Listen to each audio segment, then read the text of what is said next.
polícia tenha condição de ir para cima dos bandidos, sem aquela turma dos direitos humanos enchendo o saco, eu quero ir para cima. E não vou perder tempo com rótulos. Eu recebo hoje no Radar o pré-candidato à presidência da República pelo partido Missão, Renan Santos, que é também fundador e coordenador do Movimento Brasil Livre, presidente do partido. Presidente, pré-candidato, seja muito bem-vindo aqui aos estúdios do SBT News em São Paulo. Muito obrigado, uma honra estar aqui presente, um fã aqui do canal, então, enfim, vai ser um prazer trocar ideia com vocês. Obrigada por ter vindo até aqui, pré-candidato. Queria conversar um pouquinho sobre o cenário que espera o senhor para as eleições agora de 2026. O senhor é considerado um outsider, alguém fora do meio político, e se coloca contra essa polarização que a gente vem acompanhando com os números nas pesquisas entre o presidente Lula e Flávio Bolsonaro. Assim como temos também outros candidatos à direita. O que te separa desses outros candidatos para além de Lula e Flávio Bolsonaro? Bom, primeiro de tudo, a minha história. Como você descreveu, eu vim do movimento político, o Movimento Brasil Livre, que há mais de 10 anos vem lutando contra a corrupção, organizou as maiores manifestações que derrubaram a ex-presidente Dilma Rousseff, lutamos a favor da Operação Lava Jato. Quando o Bolsonaro chega ao poder e começa a errar, e a gente começa a ver escândalos acontecendo no governo Bolsonaro, diferente do restante da direita, especialmente dos pré-candidatos à direita, eu não passei pano, nem eu, nem o meu grupo, e nós pagamos um preço por isso. Ou seja, se está cometendo erro, se está roubando, se está agindo contra aquilo que a gente considera correto, não importa se você é de esquerda ou de direita, a gente vai bater. Essa sempre foi a nossa lógica. Naturalmente, nós somos um grupo mais à direita. Defendemos livre mercado, defendemos que a polícia tenha condição de ir para cima dos bandidos, sem aquela turma dos direitos humanos enchendo o saco, mas isso não nos impede de, quando vê o erro sendo cometido no campo político que a gente faz parte, na direita a gente também bater. Isso diferencia do ponto de vista dos valores. Do ponto de vista das ideias, a gente está defendendo uma reforma muito profunda no Estado brasileiro. A gente percebe que o Estado brasileiro é dominado pelo que a gente chama de centrão. O centrão é absolutamente corrupto e isso está impedindo regiões inteiras do Brasil de se desenvolver. Eu rodei agora o Maranhão, estava rodando o Nordeste, é muito triste que eu vi ali. As pessoas continuam migrando do Nordeste para o Sudeste, para o Sul do Brasil e há um motivo. E o motivo é político e a gente quer resolver esse motivo para que o Brasil inteiro seja desenvolvido. O senhor não quer conversar com um eleitor mais moderado, então? O senhor se classifica como extrema-direita? Não, eu me classifico como uma pessoa extremamente honesta e mais inteligente e mais preparada do que os demais. Eu não vou ficar só no clichê. Porque as pessoas ficam só repetindo palavrinhas, jogando palavras ao vento. Ah, não, olha só, eu sou conservador, isso, sou o cara de esquerda. Não, eu gosto do povo. Gosta de qual povo? O que é o gostar do povo do Lula? Quando você vai para o Maranhão, onde o Lula é muito bem votado, onde supostamente ele liga para aquelas pessoas, eu vi gente andando em cima de esgoto, dividindo comida com urubu. Eu não vi ninguém gostando de povo no Maranhão. Ao mesmo tempo, eu vejo os problemas no Sul-Sudeste, que a direita supostamente bolsonarista cuida. Ah, não, a gente resolve a questão da segurança. Resolve. Os casos bizarros envolvendo morte de mulher, morte de criança, assalto, roubo de celular continuam altíssimos. Então, os problemas não são resolvidos. A gente fica participando de discussões idiotas, né? Ah, eu sou verde e amarelo, eu sou vermelho, mas na prática o ladrão continua assaltando e você continua pobre. Então, eu quero resolver esse problema, eu quero ir para cima. E não vou perder tempo com rótulos. Por não perder tempo com rótulos, eu acho que eu sou mais efetivo em focar nos problemas. Qual é o estilo do eleitor que o senhor quer focar durante a campanha? Olha, eu não recuso voto, então eu não estou, vamos dizer, buscando o eleitor A, B ou C. Eu estou falando aquilo que é verdadeiro. Eu tenho comentado que eu vou fazer uma eleição de sincericídios. Ou seja, quando eu vou para o Maranhão, eu não vou fazer o que todo mundo faz quando chega lá. Ô, povo bom, olha, eu vou tocar aqui um forrozinho aqui. Nossa, olha essa comida boa. Não, eu vou falar, olha, aqui no Maranhão tá uma desgraça a vida de vocês. Vocês vendem o voto, eu falo isso pro eleitor. Você vende o voto e eu vou prender você se você continuar vendendo o seu voto. Eu vou virar político. Se você comprar o voto da população, eu também vou te prender. A gente tem que ter leis sérias se a gente quer respeitar a democracia. Em tese, nos manuais políticos, o que eu estou fazendo é perder voto. Mas o que eu vi foi outra coisa. Eu falei a verdade pro eleitor, eu tratei o eleitor de uma maneira madura, tratei ele como adulto, e o eleitor respondeu de maneira positiva. Falou, não, Renan, você tem um ponto, você está certo. Tanto que nos lugares onde eu cometo esses sincericídios, ou seja, onde eu falo verdades que em tese não se fala para o eleitor, as pessoas estão reagindo bem. Então eu rodo o Maranhão, assim como eu vou rodar agora Santa Catarina, eu vou rodar todos os lugares do Brasil falando dos problemas locais, inclusive dos problemas do eleitor, porque o eleitor não é perfeito, né? A voz do povo não é a voz de Deus, no sentido de que o eleitor também erra, o eleitor também acredita em mentira, o eleitor cai em truque, e a gente precisa alertar o eleitor também para o próprio erro que ele comete. Mas o eleitor mais conservador, que pode ter o voto, né, no senhor, ele está preparado para algumas conversas, o senhor falou em sincericídios, né, algumas falas mais sinceras. O senhor recentemente respondendo a um vazamento de mensagens da imprensa, falou sobre o uso, por exemplo, de cogumelos alucinógenos. O eleitor, por mais que tenha estudo, tenha comprovação científica já no nosso país, o eleitor mais conservador, ele está pronto para esse tipo de conversa? Eu não sei se ele está pronto, porque eu não vou fazer mentir para ele. Né? Se eu precisar mentir para ele, porque ele não está pronto para assunto A, B ou C, quer dizer que eu sou um mentiroso, quer dizer que eu sou um farsante. Eu não estou afim desse papo. Como eu te disse, eu quero uma eleição em que as pessoas serão tratadas como pessoas, como adultos. Se eu for tratar como criança, eu vou inventar, não, na verdade, vazou uma conversa, mas era uma IA. Não, olha só, assim, uma vez eu tomei uma microdosagem para me ajudar a trabalhar mais. Muita gente no mercado financeiro, muita gente no Vale do Silício, o Elon Musk já fez a mesma coisa, e eu acho que eu fiquei mais produtivo com isso, inclusive gostaria de ver isso no SUS, tanto a psilocibina quanto o canabidiol do SUS. Não acho problema nenhum em tratar de sistemas. Eu não vou colocar o eleitor como um idiota. Mesmo que alguns não estejam prontos, mas é da vida, né? Não se agrada a todo mundo.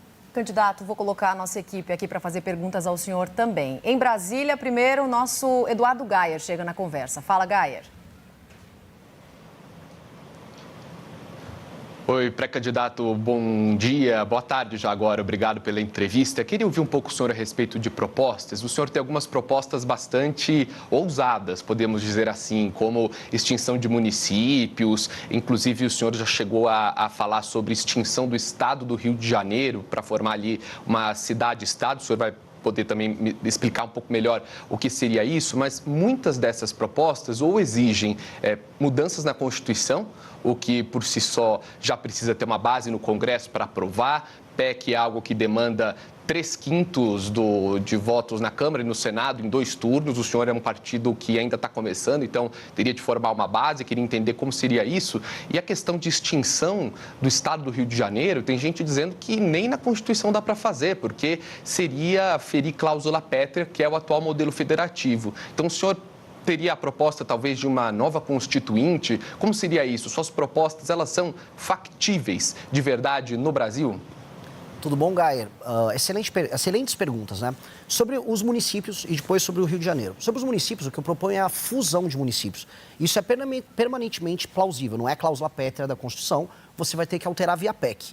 Alterar via PEC, se eu precisar fazer uma reforma fiscal que todos os pré-candidatos a presidente vão precisar fazer, será via PEC. Se eu precisar endereçar boa parte das questões que envolvem alterações nas leis penais, leis de processo penal, algumas delas terão que ser via PEC também. A real é que, infelizmente, a nossa Constituição, como ela abarca tudo, ela faz o que você tenha que fazer PECs, como você mesmo citou, para tudo. E o próximo presidente da República terá que fazer isso. Eu, assim, o farei. E eu acho que nós precisamos fazer um governo muito reformista que altere a dinâmica. E por que eu quero fundir municípios de maneira clara? A maior parte dos municípios brasileiros não se sustenta e são muito mal administrados. Município pequeno, que é mal administrado, tem baixos indicadores, números de desenvolvimento humano, números de saúde, saneamento básico, educação, tem que se juntar com outros municípios e ter um prefeito só e 9 vereadoras. Eu vou demitir um monte de prefeito e um monte de vereadores do Brasil, que é basicamente um bando de parasita. Isso precisa ser feito. Sobre a questão do Rio de Janeiro, que também é importante, não é extinguir o Estado, é algo que é previsto na Constituição, que é criar um outro Estado, que seria o Estado da Guanabara, que já existia antes, que seria, vamos dizer, uma autonomia, uma cidade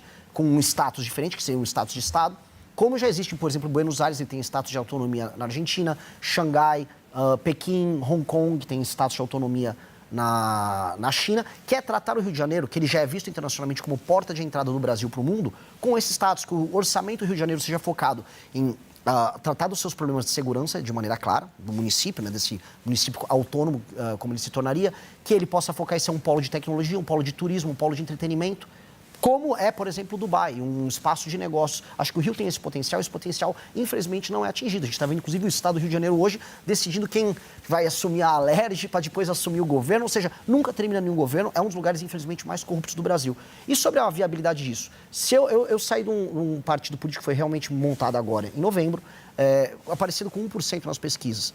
Algumas pesquisas já me dão com 5%, 6%, outras até 7%, variando de instituto para instituto.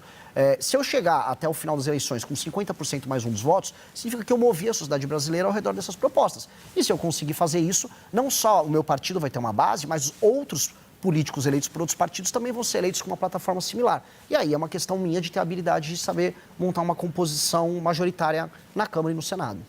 Pré-candidato, agora a Vitória Bel, nossa analista em Brasília, também tem perguntas para o senhor.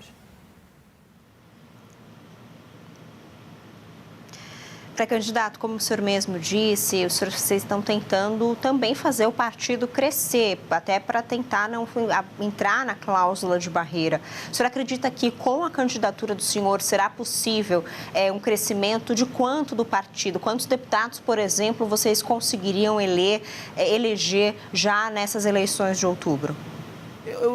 Obrigado pela pergunta novamente. Eu não faço muito essa conta, a gente também não montou, porque se eu ficasse preso nessa conta, eu estaria fazendo o que todos os partidos fazem. O que é? Os partidos entregam seus diretórios estaduais para algum político do centrão que tem dinheiro, ele fica com o diretório, ele fica com o diretório autônomo, faz os negócios que ele quer ali e, em troca, ele nos dá um deputado federal para ajudar a passar a cláusula de barreira. A gente não vai fazer isso, a gente não vai negociar nossos diretórios e o nosso plano é eleger pessoas dentro da nossa plataforma. A gente tem um livro, chama Livro Amarelo, que é um conjunto de propostas que nós temos para resolver os problemas do Brasil, que é daí onde surgiram as propostas que o Geyer perguntou antes.